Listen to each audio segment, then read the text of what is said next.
Subscribe பட்டனை அமுக்குங்க, bell பட்டனை அமுக்குங்க. வாழ்க வளமுடன். இப்படிக்கு பாட்டி வைத்தியம். உங்க பாட்டி பேசுறேன். இப்ப நான் உங்களுக்கு முருங்கைக்கீரையும் பருப்பும் போட்டு கூட்டு வச்சு காட்ட போறேப்பா. முருங்கைக்கீரை ஒரு கட்டு வாங்கி உருவி கிளீன் பண்ணி அலசியெல்லாம் வச்சிருக்கேப்பா. இது 100 துவரம் பருப்பும் அவ்வளவு 2 தக்காளியும் போட்டு தனியா வேக வச்சு நல்லா கடைஞ்சி வச்சிருக்கிறேன். இது குழம்பு பொடி 1 ஸ்பூன்பா. 1 ஸ்பூன் கொஞ்சம் கூட இருக்கும். 1 ஸ்பூன் போட்டிருக்கேன்னு வச்சுக்கோங்க. இது வெங்காயம், சின்ன வெங்காயம் கொஞ்சம் தாளிக்கிறதுக்கு வச்சிருக்கேன். பூண்டு வச்சிருக்கேன். இந்த பருப்புலேயும் ஒரு இவ்வளவு பெரிய வெங்காயத்தை நறுக்கி போட்டு வேக வச்சு அதை மசிச்சே நான் வச்சிருக்கேன். நல்லெண்ணெய் 1 ஸ்பூன் ஊத்திக்கிறப்ப 1 ஸ்பூன் அளவுக்கு நல்லெண்ணெய் ஊத்தியாச்சு. ஒரு 1/2 ஸ்பூன் கடுகு போட்டாச்சுப்பா.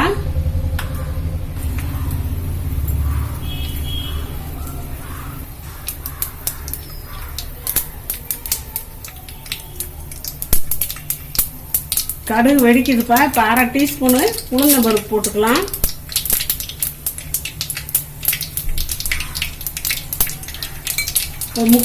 முக்கால் ஸ்பூனுப்பா சீரகம் போட்டுக்கலாம்.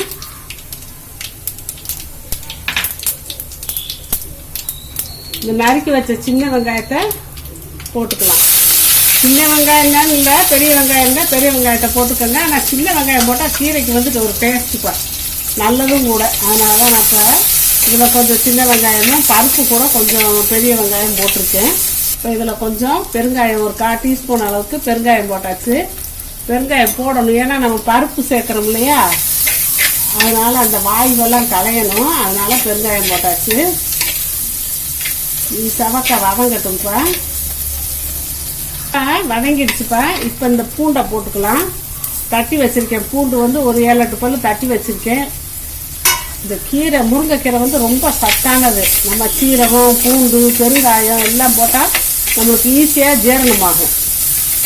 இந்த 1 கிளாஸ் தண்ணி ஊற்றுறப்பா.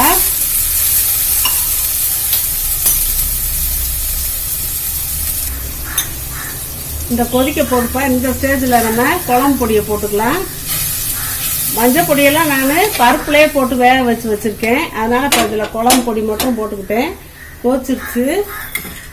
இப்போ கீரையை அள்ளி இதில் வைக்கலாம்ப்பா. நல்லா 2 வாட்டி நான் நல்லா அலசிட்டேப்பா சுத்தமாக.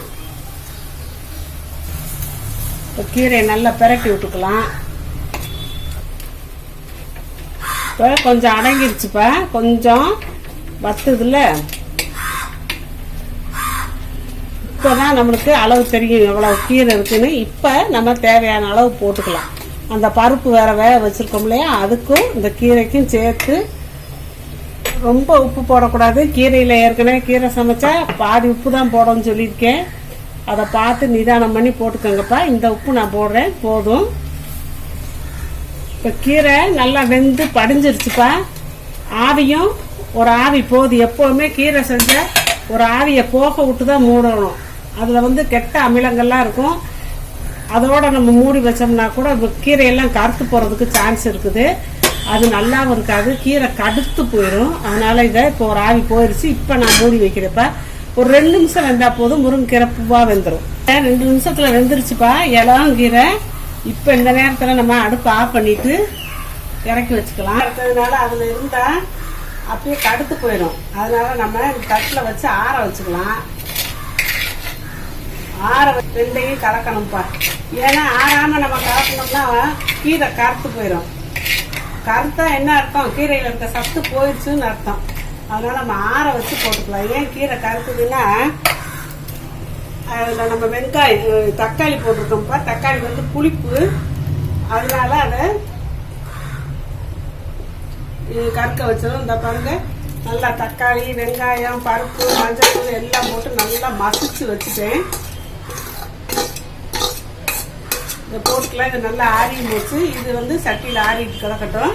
இந்த கீரையை ஆற வச்சு நம்ம 2ஐயும் கலந்துக்கலாம். அவ்வளோதான் இப்போ முடிஞ்சு.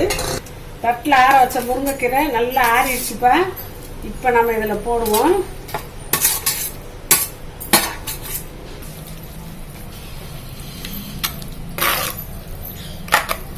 இதில் பச்சை மிளகாயெல்லாம் போடலைப்பா. பச்சை மிளகாய் போடுறதுனா போட்டுக்கோங்க. ஆனால் போட்டால் வாயில் கடிபடும், பசங்க கை மீன்வாங்க. அதுக்கோசரம் தான் நான் பச்சை மிளகாய் போடலை. வேணும்னா போட்டுக்கோங்க, அது வாசமாக இருக்கும். நல்லா பெருசாக நறுக்கி கீறி போட்டுக்கோங்க. இப்போ முருங்கைக்கீரை கூட்டு ரெடி ஆயிடுச்சுப்பா. இதை நம்ம சாதத்தில் போட்டும் பெசஞ்சு சாப்பிட்லாம். ரசம் சாதம், தயிர் சாதத்துக்கு தொட்டுக்கிறவும் வச்சுக்கலாம். முருங்கைக்கீரையில் அவ்வளோ ஒரு சத்து இருக்குது. உங்களுக்கு சொல்ல வேண்டியதில்லை. நான் ஏற்கனவே நிறைய இருக்கிறதாலும் முருங்கைக்கீரையவே சாப்பிடுங்கன்னே சொல்லுவேன். முருங்கைக்கீரை நம்மளுக்கு ஒரு மூலிகை மாதிரி உடம்பை காப்பாற்றக்கூடிய ஒரு விஷயம். இந்த முருங்கைக்கீரையப்பா சூப் வச்சு குடிக்கலாம். அப்புறம் சாம்பார் வைக்கலாம். நான் இன்னும் சாம்பார் வச்சு காட்டலை. பொரியல் பண்ணி சாப்பிட்லாம். அப்புறம் சூப்பு போட்டாச்சு. அப்புறம் இது சாம்பாராக வச்சுக்கலாம், கூட்டு வச்சுக்கலாம், சூப்பு வச்சுக்கலாம். அடை, ராகி அடை இருக்குல்லையா, அதுலேயும் போட்டு இது பண்ணலாம். இப்படியெல்லாம் முருங்கைக்கீரை நம்ம பல விதத்தில் பல மாதிரியாக சேர்த்துட்டு வந்துட்டோம்னா உடம்புக்கு நல்லதுப்பா, ரொம்ப நல்லது. வாரம் 2 தடவையாவது கூட்டோ பொரியலோ சூப்போ இந்த மாதிரி வச்சு நீங்கள் சேர்த்துக்கிட்டே இருங்க. உங்களுக்கு இந்த ஹீமோகுளோபின் பிரச்சனையே வராதுப்பா. அவ்வளோ உடம்புக்கு அவ்வளோ நல்லது. இந்த மாதிரி செஞ்சு இதையும் பழகிக்கங்க. வாழ்க்கை வளமுடன். இப்போ நிறைய பேர்ப்பா அவங்க கொஸ்டினுக்கு ஆன்சர் சொல்கிறதுலன்னு கேட்குறாங்க. சொல்லிக்கிட்டு தான் இருக்கேன். நான் அதுக்குன்னு சொல்லி பார்வையாளர்கள் கேள்வி பதில் நான் போட்டிருக்கேன். அதை பார்த்துக்கோங்கப்பா. அதை பார்த்தீங்கன்னா உங்களுக்கு தெரியும். நான் வரிசையாக கேள்வி பதில் போட்டுக்கிட்டே இருக்கேன். அதில் பார்த்தீங்கன்னா நீங்கள் கேட்ட கேள்விக்கெல்லாம் நான் பதில் சொல்லிடுறேன்ப்பா. அதை கட்டாயம் நீங்கள் பார்த்து தெரிஞ்சுக்கோங்க. சப்ஸ்கிரைப் பட்டனை அமுக்குங்க, பெல்லு பட்டனை அமுக்குங்க. வாழ்க வளமுடன். இப்படிக்கு பாட்டி வைத்தியம்.